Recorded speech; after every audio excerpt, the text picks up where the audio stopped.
Hello, this is week 2 of FCAO, Introduction to Philosophy, and I'm your teacher, Mr. Caravan, or Mr. K. Once again, use this video to guide you through the lessons of the week. Please pause the video after I've introduced a lesson, complete the work online, and then pick up where you left off. There is no penalty for working ahead, and I would like all work turned in by Sunday. Our first lesson this week is writing philosophic dialogue. The reason we're doing this is I want you to be able to analyze and create philosophic dialogues and to be able to identify hidden meaning within philosophical writings. So let's begin by reviewing the dialogue you read at the end of last week. The dialogue you read and answered questions on from last week included Socrates and Polemarchus. Socrates began by asking Polemarchus, "But is it really right to harm any man?" "It certainly is. We ought to harm bad men who are enemies," Polemarchus replied. "If we harm a horse, do we make it better or worse?" Socrates asked. "Worse," Polemarchus answered. "Worse, that is, by the standards by which we judge horse?" "Yes," Polemarchus answered. Socrates continued his inquiry. "And a dog, if harmed, becomes a worse dog by the standards of canine excellence?" "Surely," Polemarchus answered. "But must we not then say of a man that if harmed he becomes worse by the standards of human excellence?" "Certainly," Polemarchus says. "But is not justice the standard of human excellence?" "It surely must be," Polemarchus replies. The abstract idea in this dialogue is justice in terms of punishment. Socrates is the primary character. He leads the conversation by asking questions and playing the role of an expert. Polemarchus is the secondary character. He plays the role of someone seeking knowledge. And the concrete idea or example would be the punishment of a horse or a dog. So you're going to write your own dialogue, about the same length, and you're going to submit it online. Choose a concrete example to explain your abstract idea. And your dialogue needs to be about 8 to 12 lines long, and it should be written for 2 characters. A primary character, right, who plays the role of an expert, and a secondary character who plays the role of someone seeking knowledge.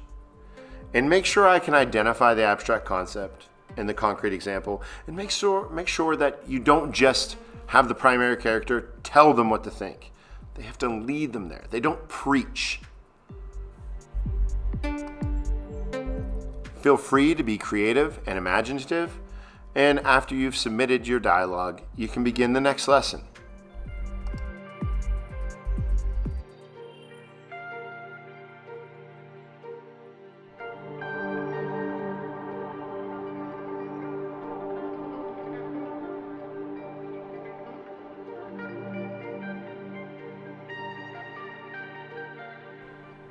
The Allegory of the Cave. This is always one of our favorite lessons in class.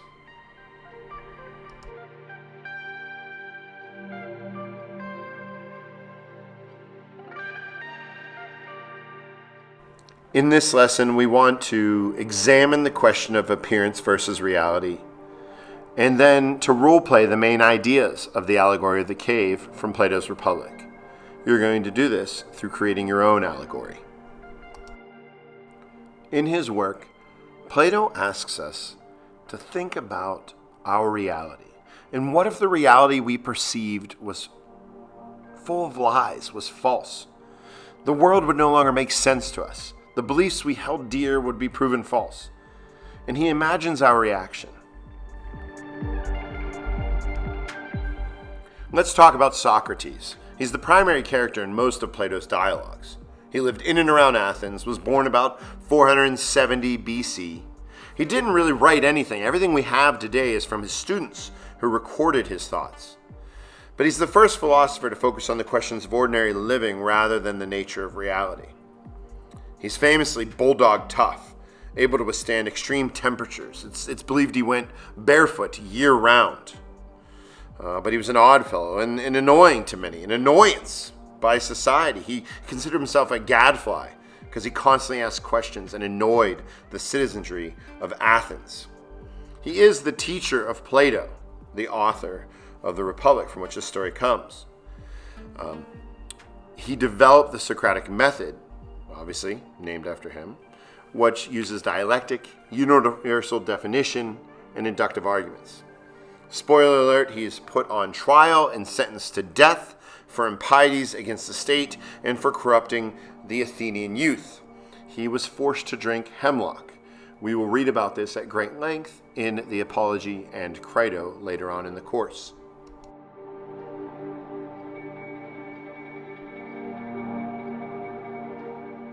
Socrates' most famous student was Plato, born around 428 BC.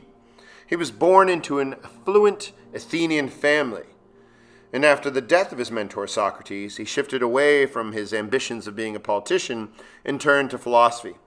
He traveled the known world at that time. He wanted to meet other people who thought in different ways. He founds the Academy in 388 BC, and he's really the first philosopher to create a full-blown system to explain all major philosophical issues. He wrote in the dialogue form, and his main character, as I said, was often Socrates. So we do have questions about which ideas belong to Socrates and which belong to Plato. But according to most experts, and all my professors in college, the majority of his later works, it's Plato developing his own ideas. He was the teacher of Aristotle, so Socrates begat Plato, begat Aristotle, and he died in 348 BC. Now you're going to read the Allegory of the Cave. Remember, this is the idea of questioning appearance versus reality. In our daily lives, we constantly have to sort out what is real and what's make-believe. Let's put those daily decisions into the context of the cave and read it critically. When you're done, answer the questions online, and then come back for the next lesson.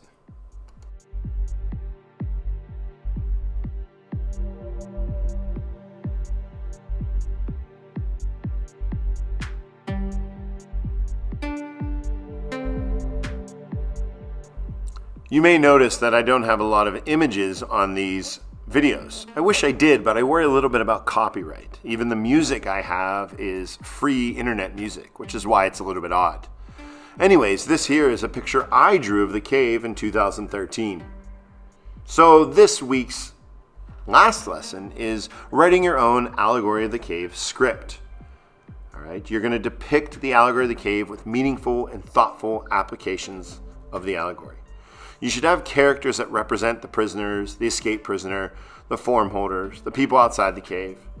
And also, I want something that's symbolic of the forms, of the sunlight, of the chains, of the outside world, of the inside world. Use your imagination and any available resources. Be imaginative. You can set this in a fantasy world, in the real world, in high school, on Mars, in another country. You can turn in a script. You can write it as a story. You can even make it a small film if you'd like, or a keynote presentation or the like. As long as I can see representation and see that you truly understand the Allegory of the Cave. Good luck, and email me with any questions.